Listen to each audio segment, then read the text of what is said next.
كان هناك شاب يدعى يوسف يعيش في مدينة صغيرة تحيط بها الجبال.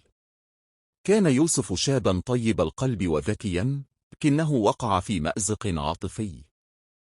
أحب فتاتين في وقت واحد، وكل واحدة كانت تشكل جزءا مهما في حياته. الفتاة الأولى كانت ريم، وهي فتاة هادئة وذكية، تعرف عليها يوسف في المدرسة. كانت ريم تحب الأدب والفنون، وكانت تملك شخصية رقيقة تجذب الجميع إليها.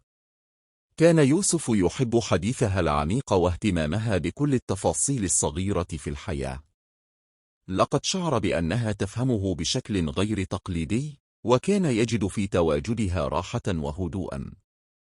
أما الفتاة الثانية فكانت سارة، وهي شابة جريئة ومرحة، تحب المغامرة والأنشطة الخارجية.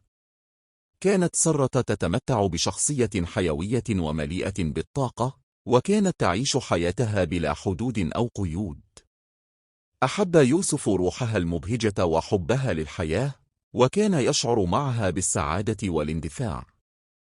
في البداية كان يوسف يعتقد أن بإمكانه الفصل بين مشاعره تجاه ريم وسارة، لكن مع مرور الوقت بدأ يجد نفسه عالقا بينهما. كل واحدة منهما كانت تمثل له شيئا مختلفا، وكل واحدة كانت تعني له الكثير. وبينما كان يوسف في حيرة، قرر أن يكون صريحا مع نفسه أولا. فكر في مشاعره بشكل عميق، وسأل نفسه: أي واحدة من الفتاتين يمكنني أن أبني معها مستقبلا؟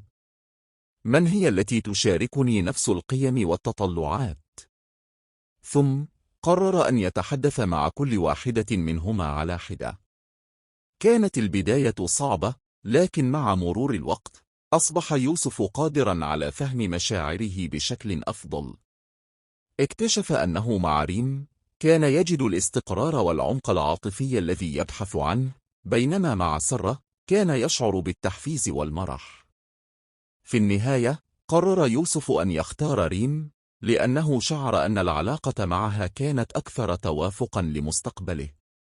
أخبر سارة بمشاعره بصراحة، وأوضح لها أنه يحبها ولكن بطريقة مختلفة.